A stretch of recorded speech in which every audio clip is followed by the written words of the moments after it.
What was the question? Secret talents that you have besides being an artist. Of course, my. First of all, hey. Yeah, keep going. I think my secret talent is my visual. What? Oh, it is really secret. I told you. It's secret. Yeah, don't just. Come on, it's Don't secret. say it is secret. Nobody knows. Look at me.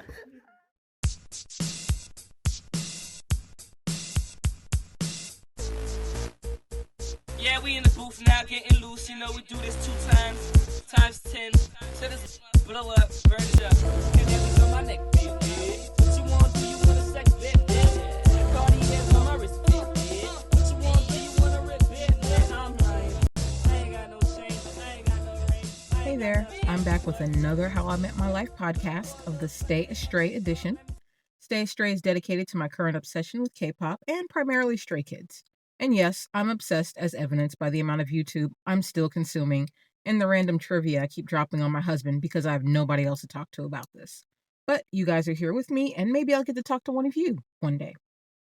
I hope to get the episodes released on a weekly schedule.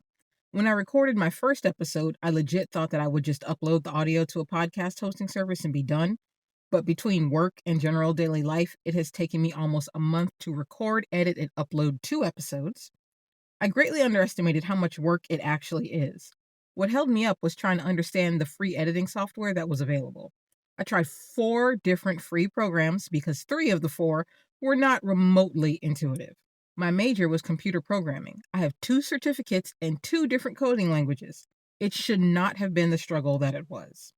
So I'd like to say thank you to Kevin Stratford and his YouTube tutorial on how to use Audacity to edit the podcast audio. He saved my bacon. In the second episode, I talked about the 2022 Mnet Asian Music Awards. As a result of the steeper learning curve to uploading a podcast, by the time my first 2 episodes dropped, voting was closed and winners had been announced for weeks. So as an update, Stray Kids was nominated for Best Male Group, Best Dance Performance Male Group, and Worldwide Fans' Choice. They were so close to edging out BTS for the number 1 spot, but it just didn't happen. However, they still took home 3 separate awards, one for Worldwide Fans' Choice, one for Most Popular Group, and one for Yogi Bo Chill Artist. I'm happy nonetheless. Even though I consider myself a baby stay, which means I've only been a fan for about 3 months, I'm really glad I got to vote and help contribute to them being recognized across the world. They were the closing performing artists for the MAMA Awards. I can't say mama. It just does not flow off my tongue like that. The almost 10-minute performance was expletive, fire. You can find it on YouTube if you search it up. The larger-than-life 3D CGI spider that loomed over the stage was nothing less than legendary. Hyunjin literally descended from somewhere above the open top stage as if he was being dangled from a spider's web. Once he reached the stage, other members unclipped the prints from his wires and Stray Kids performed their song Venom from the Ordinary album. There was even a cutscene with Felix and Hyunjin in a lab and a Felix solo dance break in which he showed us why he's part of Dance Racha. They closed out the show with a different version of Maniac, including new choreography. They truly danced at a maniacal pace, showing us why they were nominated for Best Dance Performance for a Male Group. My only complaint is that the show chose to do a lot of faraway drone shots of the audience, so you couldn't see the performance up close when you really, really wanted to. So thank God for fan cams. Keep in mind, 3 of the members were diagnosed with COVID less than 2 weeks before the Mama performance. Okay, I guess I can't say it.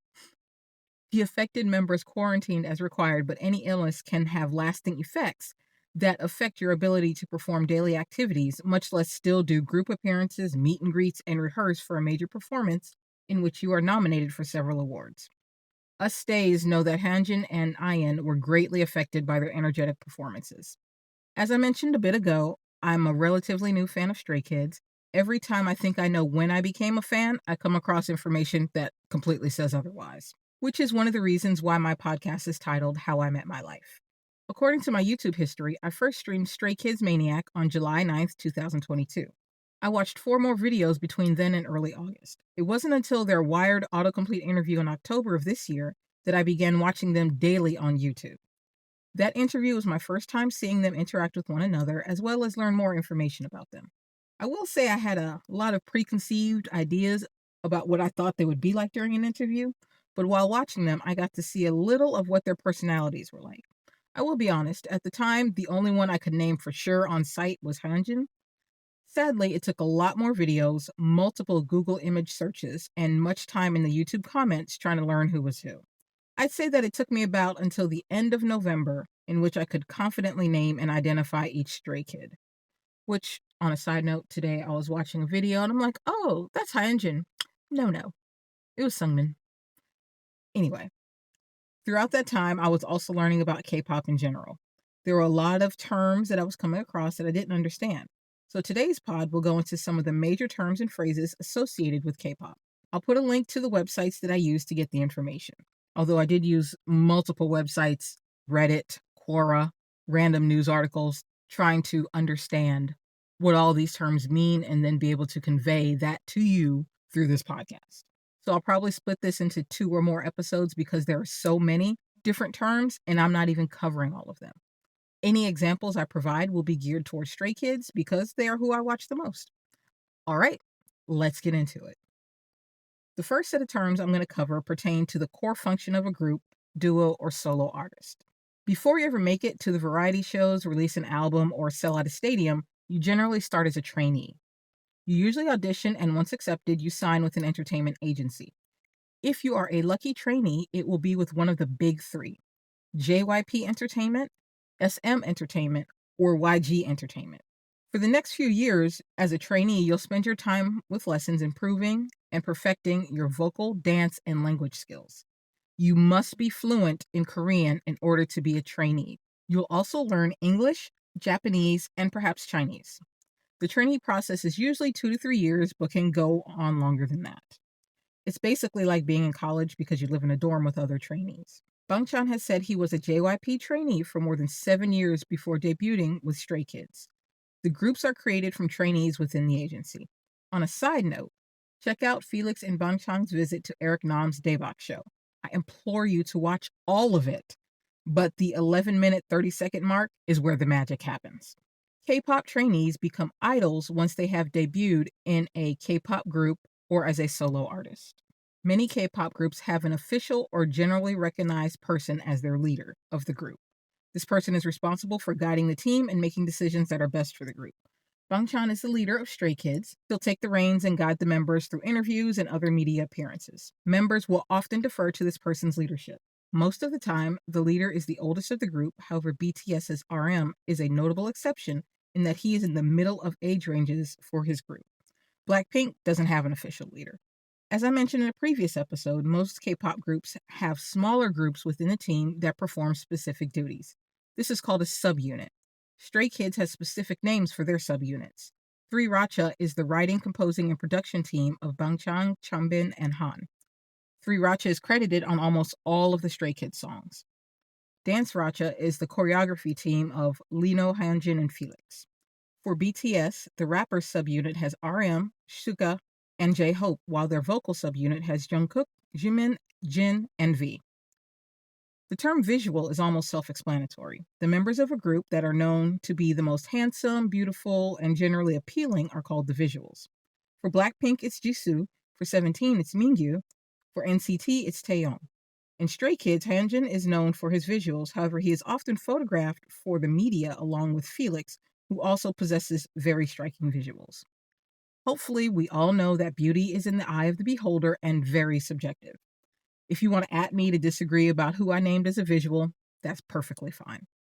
Something interesting I learned is that although Felix is considered to be one of the best-looking artists in K-pop, he doesn't meet the ideal Korean beauty norms. Some of the commonly accepted and adhered to standards are straight teeth, a V-line shaped face, heart-shaped lips, and flawless porcelain skin tone. Felix has all of the aforementioned qualities, except he also has freckles. Freckles are generally not okay in K-pop. The first time I saw Felix's freckles in a video, I had to rewind and pause the video. Idols usually wear a lot of makeup, so I was seeing him do a vlog with his natural skin, and I was shook. His freckles are so cute, by the way. A debut is when a K-pop artist or group releases their first official single or they perform for the first time in public. Comeback has a different meaning for K-pop artists than it does for American artists. For us in the US, it generally means that an artist has not released music in a while or has released music but it has not been as successful as earlier efforts. Therefore, they are coming back to the music scene. In K-pop, a comeback is when an artist promotes and releases new music, no matter the length of time in between the last and current release. This usually entails the artist appearing on music and variety shows, doing interviews with various media outlets, increased activity and content on their social media sites. A comeback stage will last for several weeks before ending with a goodbye stage, or what's basically known as their last public performance for the material that they are hyping up. An era in K-pop is a period of time from one comeback to the next. In the case of Stray Kids, their eras are generally defined by the title of the album that is being promoted and released during a comeback. I became a Stay or Stray Kids fan during their Ordinary era because Maniac was the song that got me into Stray Kids. Right now, with the release of their latest album, Maxident, they are considered to be in their Maxident era. There is no specific length of time an era should be before a new one begins. In 2022, Stray Kids released 3 albums, so they had 3 eras this year. However, I'd like to point out that the albums are not always all new songs.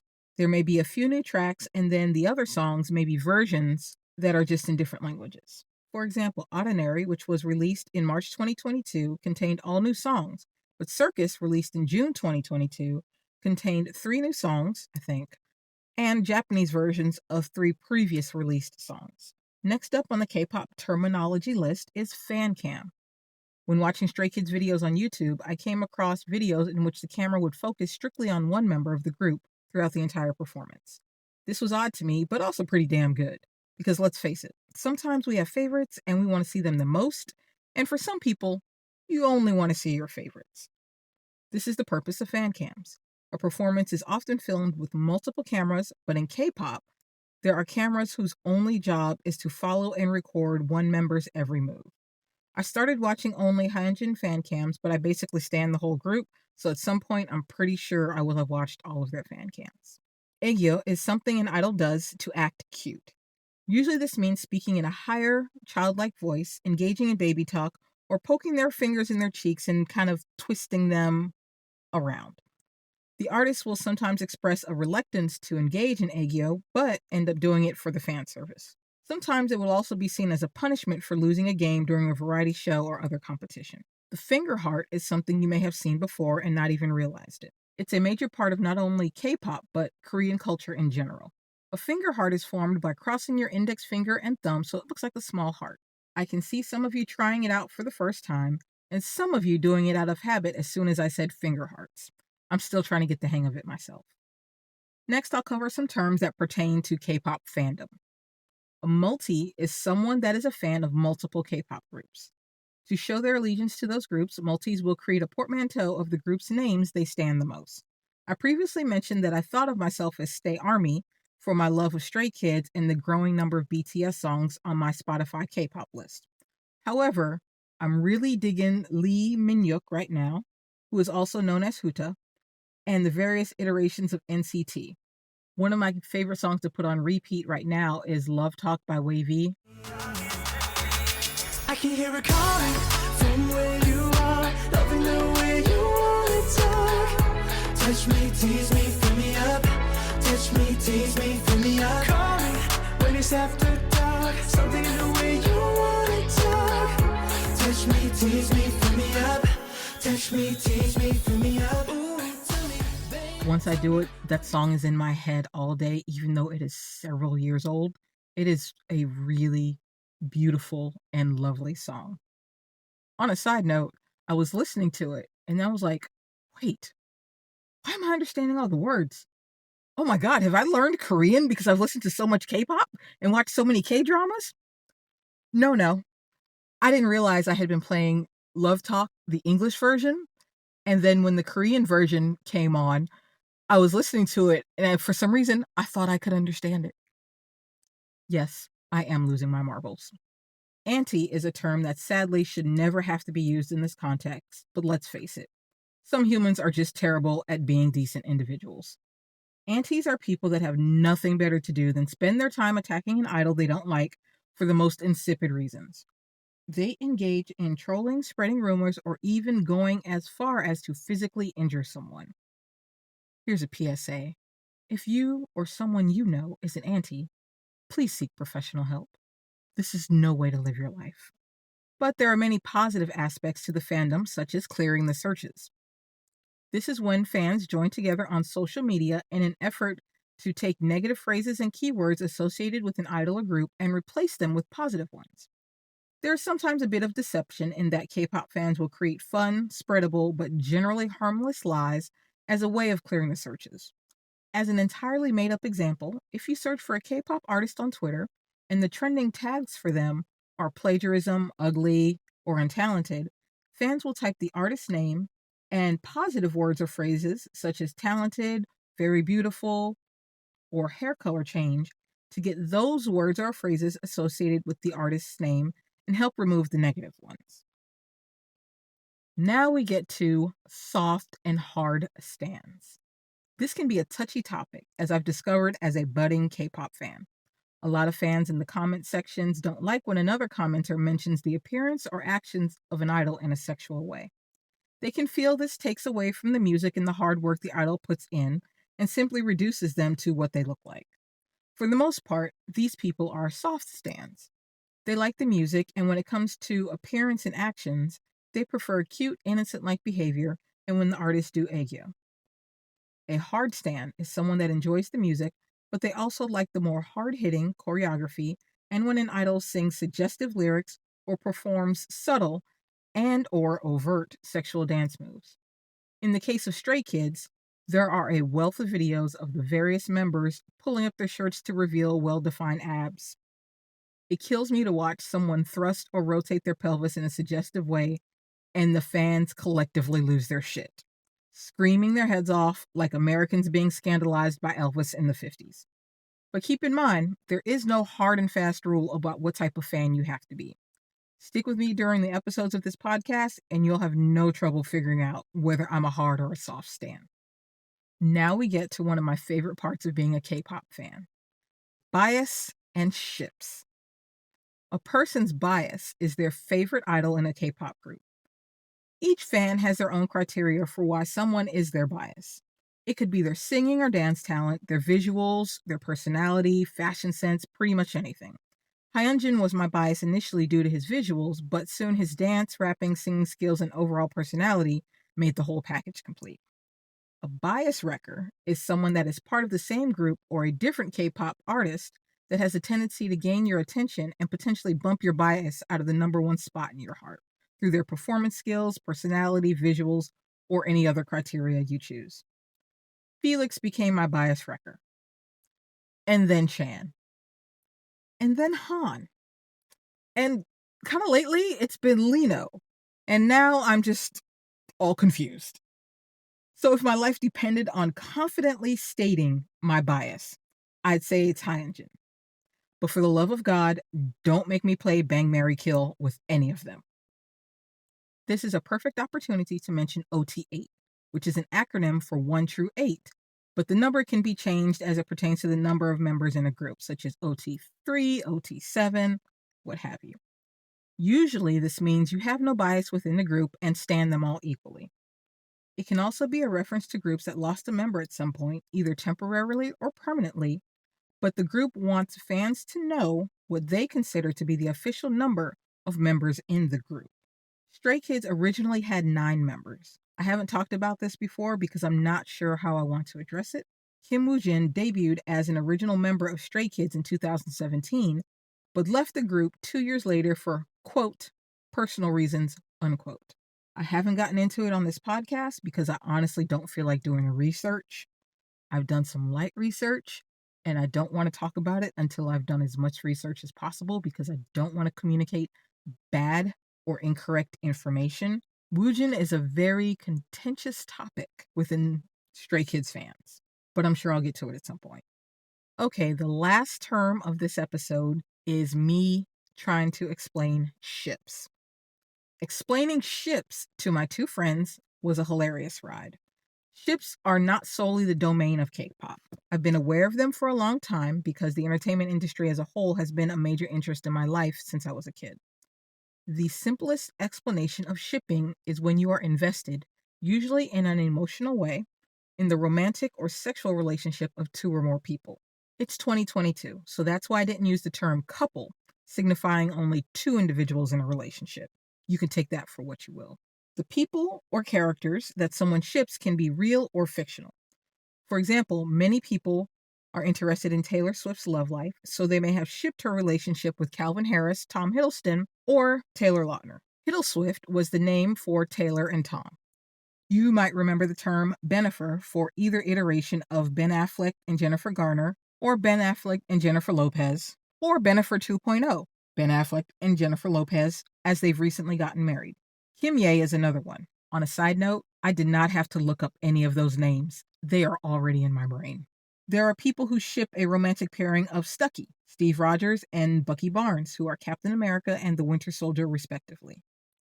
Fans will create fan fiction, drawings, paintings, sculpted art, etc., in appreciation of the characters that they ship. And don't worry, there's a Wattpad episode coming. The easiest way to identify who is in a ship is by, again, creating a portmanteau of the people's or characters' names. A key important thing I want to point out is that the IRL people or the fictional characters may not actually be in a relationship. This is just the imagination of a dedicated fandom showing their love and craziness for their favorite celebrities or characters. None of the Stray Kids have said they are in a relationship with anyone, much less each other. But why would I ship two people who are not in a relationship, you ask? Because my brain is broken. If they are not in a relationship, what would make me think that they are? And ladies and gentlemen, this is where the K-pop industry takes a hard left turn and diverges from the rest of the music industry. Because K-pop artists spend much of their time promoting their craft and being in the limelight, there's a never-ending supply of video, audio, and images of the members of a group. What causes fans to ship two or more members are their interactions that are shown on camera or in images that would suggest those in the ship are in a romantic relationship. I've noticed K-pop artists are very physically affectionate with members of their group and sometimes members of another group. A simple K-pop ships search on YouTube will provide you with days upon hours upon, potentially years of videos explaining, glorifying, and sometimes vilifying how various fans ship their favorite people. BTS is the #1 K-pop group in the world. Some people might say the #1 group out of all music genres, and they are shipped the most. The Taekook ship is the most adored by fans and consists of Kim Taeyoung and Jeon Jungkook. Same-sex shipping is very common, as well as heterosexual pairings, such as BTS's Jungkook and Blackpink's Lisa, which forms the ship Leeskook. I will out myself and say that I do have a few Stray Kids ships that I like to sail on. Initially, my favorite ship was Hyunjin and Felix, also known as Hyunlix. Then Chanlix of Bangchan and Felix was thrown in the mix. Similar to a bias wrecker, a shipwrecker, I'm coining that, I'm copywriting it, it is mine, is a ship that comes along and makes you question your loyalty to your first ship. Minsung is my shipwrecker. I have commented on a YouTube video that Lee Min-ho's and Han Ji-sung's interactions are way better and quite frankly more believable than any rom-com I have ever watched. I will not out myself by saying how much Minsung content I've watched, but I will say there is a very dedicated YouTuber by the name of Young Bucky Sausage that has a 3+ hour video analyzing the Minsung ship. If you stan Minsung, I suggest you check out their channel. I'm pretty sure I will do a Minsung podcast episode in the future just to show what a deranged and broken individual I truly am. I don't know about you, but my head was spinning just from putting all of this together. So I definitely know what it's like for someone that is new to K-pop. That's only about a third of the terms that I wrote down to cover, and not even all of the most common ones. But they are the ones I feel are most important to understanding what it's like to engage with the K-pop industry. Let me know what you think of my explanations. I don't proclaim to understand all of Korean culture, so I appreciate being educated on misinterpretations I've made or something that I need to clarify. I want to know if you have a favorite K-pop ship and who they are. I've even seen someone ship Chen Hyunlik's of Stray Kids. That's a throuple, in case anyone was a little bit confused, of Changbin, Hyunjin, and Felix. So, do you, boo. Thanks for hanging with me today. As always, I appreciate it. You can rate and review this podcast on whichever app you're using to listen to it. Share the podcast with your friends, family, and strangers. Have a great one, be safe, and be kind to one another. Americano. 좋아, 좋아. 좋아. Let me see that big butt. You can still squat. Then pour a little something in that big cup. Let me see that big butt. Shake, shake, shake, shake, shake, shake, shake for me. Shake, shake, shake, shake, shake, shake, shake for me. You know what I'm saying? You know what I'm saying?